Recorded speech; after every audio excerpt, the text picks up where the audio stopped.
What's up guys and welcome to another episode of my HLTV Fantasy. Today we will be looking at IEM Sydney 2023 playoffs. So this is my group stage lineup. Went better than a lot of the events recently, so at least I can be a bit happy about that.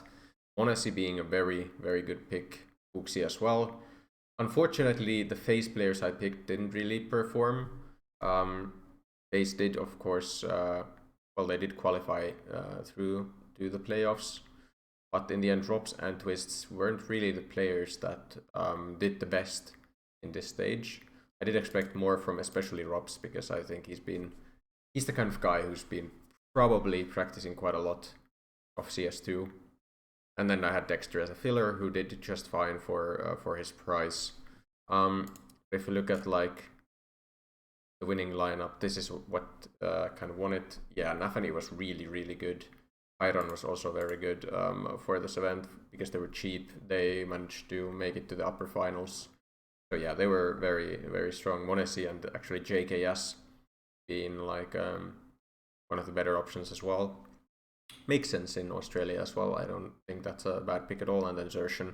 I think this is I'm actually kind of happy that a lineup like this one that took a decent gamble. I think there were signs that there could very well be upsets like this where BetBoom wins against the Vitality. Let's get into Sydney's event. I didn't actually open up this yet. So Sydney, the playoffs event, single elimination bracket. I haven't actually looked at it at all, so you're getting very fresh ideas of mine. Ends phase in the quarterfinals, semifinals, Mouse. It's best of 3 all the way through. BetBoom, Complexity, and G2. That's interesting. So my immediate thoughts are G2 and either FaZe or Ends. And then BetBoom or Complexity as like the last pick. I still think Mouse aren't that strong. They managed to beat... Who did they beat to make it to this? Wrong link, but like... They beat, BetBoom, they beat Navi with Blade. I wouldn't be that surprised to see them like lose here. I think the problem, like I would be way more confident in Mouse if they had Jimpat playing in this event. But as he's not, I am not that convinced. And then Ends and FaZe, especially I would say Ends has looked pretty decent. Who did Ends actually lose to? The Ends lost to G2, so not a bad opponent to lose to, and it wasn't like complete destruction. This is just... I think the game is a lot more random now with the MR12, I have to say. I think there will be more upsets, even more upsets than there used to be. Let's look at player prices. So Snappy, Nerds, Modern D has on those. Snappy is gonna be a really popular pick, I would assume. Uxie, yeah, Snappy. I think JT makes a lot of sense, probably depending on the price. I would say so.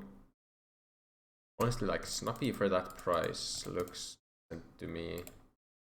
How has his, like, this is one of those events where I'm actually gonna look a lot at the most recent event, because like this matters a lot to me. It's like how well these players do in CS2 in comparison to CSGO. To me, Madden makes a lot of sense. Yeah, he's had a great event. And one thing that Snappy said in an interview, which really stood out to me and actually makes a ton of sense, is that in CS2, the peaker's advantage is quite strong. So it's really a change that benefits aggressive players. And Madden is like the most aggressive player on Ends. Ends in general is a pretty aggressive team. But honestly, like Madden as a pick to me is very strong. I think I'm gonna always pick Madden in this situation. I think FaZe is overpicked, although Rain and Brokey were the two players I would go for if I went for FaZe based on the last stage. I had Robs and Twists. And all the time I looked at the scoreboards, I was like, okay, Brokey and Rain were at the top, and then Twists, Carrigan, and Rob somewhere in the bottom half. So maybe in CS2, Brokey is kind of feeling himself again. But in terms of picks here, apart from Madden, I think Madden is almost locked into my team at that price, the way he's been playing CS2. I would be surprised if he doesn't do quite well at least. And there's really good options here, to be honest, like Nerds for 214, Sun Payush for 222. All of these are like very decent options. If I want to go for G2, which I definitely could, I do see Monesi as like almost a must-have. I think JKS Monesi could be like the way to go, and then like a Snappy, and then a last filler player, probably from this Complexity versus Betboom matchup. Let's actually check out Dunist's stats for the event. Has he been playing well? Not too well. Apart from that, like before this, he's been okay. JT, has he been feeling himself in this? I saw at least one map where he was doing quite well. He's doing fine, let's say. But I think he's the kind of player who's going to struggle against the better opposition. And I do think Betboom, honestly, is part of that quote-unquote better opposition. Nafany was very good in this event so far, but I'm not sure I expect that to continue. It's going to be hard to say. JKS just makes a lot of sense due to the fact that we're in Australia in front of an audience. Like, I think he's going to have a lot of motivation to show what he's made of. Could of course go for like Uxie and JKS, and then instead of Snappy you can go for someone like Sanpayus. Doesn't really open up great options. What about going for Nerds? Could go then for Nafany, who's been doing well, but I'm not that convinced yet, just based on this one group stage. It's tough because I think all of these ends options are very capable. Like, I definitely see Snappy as being potentially underpriced. I think Nerds is... How good has he played this event? I have to look at these like very recent results for these players. Actually having a pretty bad event here. So maybe he's just not feeling it as much in this new game. Let's check out Sanpayus. Kind of a similar story. Like he's not having a bad event by any means, but I wouldn't want to pick him for this price if he's gonna put up those numbers. Tiha, I believe, is generally the less aggressive player, but actually having a very decent event, let's put it that way. I think that just looking at those numbers, I know players like Nerds and Sunpayos can always explode on the server, like they can absolutely outfrag pretty much anyone. But I just think that these 4 players are the ones I really want to go for. I should also consider like a Shui. I don't have to have anyone from this Betpool Complexity match. It could be a very tough one. Well, Shui does get like padding points for this match, and then or for the match that he misses. And if he does well in this match, he can still be a very good pick for it. It's a very basic lineup, of course, to the most part, but I think the fact that I'm doubling up on ends may be good enough. I think this just mostly speaks to the fact the way these player picked amounts are, that there's a lot of options this event. I think that's the key here.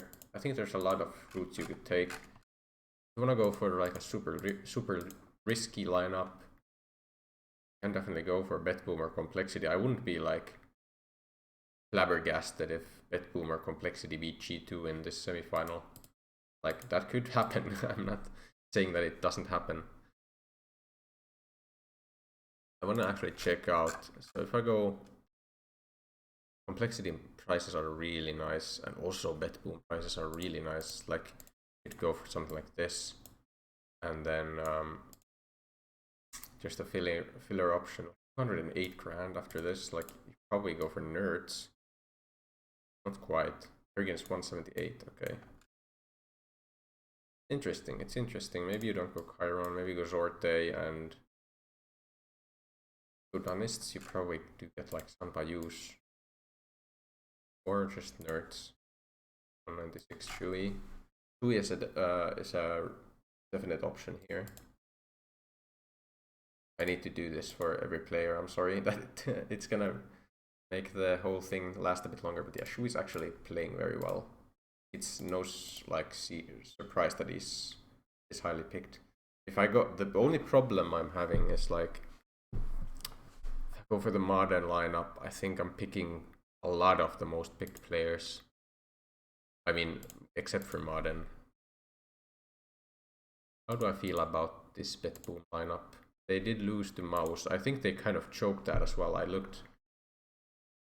I think the second map was looking like they would take it home against, where is it? Other group, right? So yeah, here. This match, I think this Ancient. No, they actually choked the Mirage. That's the one, I think. They were really far in front on the Mirage. And yeah, you're gonna see here. They got 1, 2, 3, 4, 5, 6, 7, 8, 9, 10, 11, or 12. They're 12 to 6 up. And they lost 6 matches, map points in a row, right? Yeah.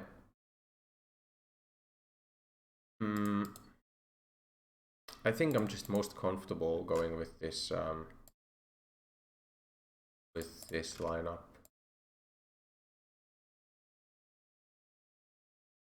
It uses all of my money. We get the padding for Shui, and maybe he does well again in a loss against Ens. That's what we're kind of hoping for. I think Snappy and Marden. I have high hopes for this FaZe matchup. I'm not very convinced by FaZe so far, whereas I think Ens is playing quite decent. They lost to G2, FaZe lost to Gamer Legion twice, right? No, they beat Gamer Legion, they just lost once. But still, I think FaZe is just kind of overall in a worse spot. Mouse is looking very hot, but they're missing their best, or one of their best players. I don't want to say that Gimpat is better than Frozen or Torchi or anyone like that. I would say he might be their second best player, to be honest. I think Frozen is without a doubt their best player.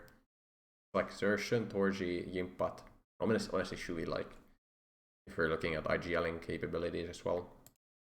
I just like this lineup a lot. We're picking a lot of the most picked players, but they are most picked players for reasons, like a real reason. Snappy, I think, is undercosted here. Maden is looking very hot for CS2. Shui, there's just no better budget options apart from Shui and Snappy and probably Huxi. But Huxi, I wouldn't pick when I can get JKS and Monesi. So this is gambling a lot of the resources on G2, of course.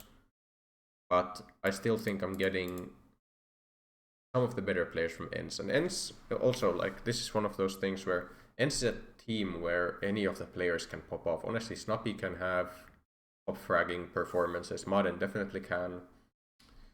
So we're just hoping for that to happen. In terms of roles, so this one is obvious. Play this right, I would say. He's kind of a support player through and through, right? I'm just trying to think, like, is there anything better? I think we just go support. Headshots usually used to be at least good on Shui, but maybe not anymore.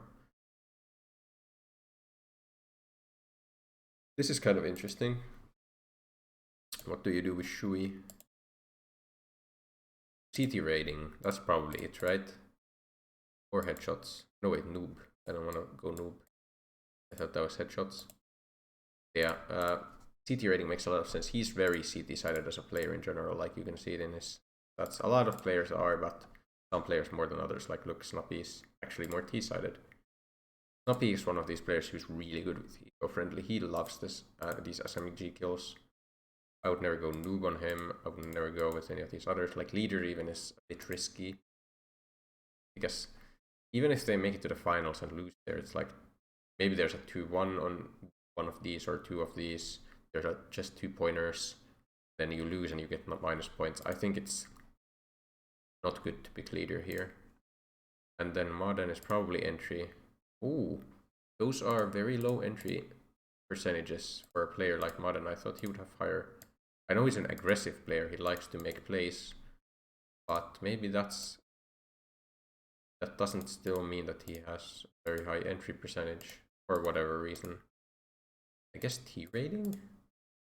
I do like Enza's T sides usually. I think they're a great T side team. In terms of stats, it's either that or leader here. I would never go noob. Of course, noob is a good one, but I'm not picking modern because he might be like if he was a lot less good, maybe. But I value modern. I think he's pretty good. I'll go attacker. I guess I should check like others, but like this doesn't make sense. It goes support, but JKS is way too good at that. Eco-friendly, but Snappy is too good at that. Yeah. Okay. And then these ones. Okay, yes, there's no easy matchups here. We're getting padding on these 3 players, so I shouldn't put boosters yet. The first matches are just these 2 on Friday, then Saturday, then Sunday. Okay. I like that these matches are actually at times where people can watch. Like I can wake up for 8:30. I can definitely wake up for 10:30 European on a weekend. That's actually quite good for an event that is played in Australia. Those matches, it was less of an issue than I thought in this event that you couldn't put boosters, at least for me. It just depends on which time zone you live in and such, but I think in terms of organizing events like this, it's probably just fine to have like a couple matches at the start to that aren't really watchable in Europe, and then people can still watch some of the games after they wake up. I think that's fine. But yeah, boosters. We're gonna get to play 1, 2, 3, 4, 5, 6, 12, 13 boosters only. So we have to actually not use 5 of them. 5 of the boosters that I won't use. That's really high. 51. Rambo is definitely one of them. Clutch could be one of them for sure. I think this one is always used. I'll just put on the best some of the best boosters. I think all of these games are close enough where I'll just throw some of their best boosters, like assist. I don't think the difference between going assist here or in a different round is that big. Look at these bait percentages. Like, is this booster just way too consistent? It might be. Those are really high percentages. I think main op is probably gonna be one of these. The feeling 22 booster though. Everything else is like eco-friendly. I wouldn't go for. Maybe support. I don't know. These percentages are really high. I don't know. Ooh, yeah, that's actually probably what it's about. So it's probably calculating these percentages off of MR15. So I wouldn't look at them. They still kind of give the same idea, but this isn't probably accurate for CS2. It's more like in CS:GO with these rules, it would have triggered this often, but this hasn't quite adjusted to CS2 yet. When this has been adjusted for it, if you understand where I'm coming from with that. That makes sense. Okay, Kobe on Madden, one of his better ones. And these ones I'll just apply when I know the matchups and such. Because there's at least until tomorrow evening time to do that. But yeah, if you enjoyed this kind of content, remember to leave a like and subscribe to my channel. I post a video on every fantasy event, every single one of the season leaderboard events. This one hasn't gone well. I hope the next season will go better, but that's how it is. Either way, thank you guys for watching, and I will see you in the next one. Goodbye.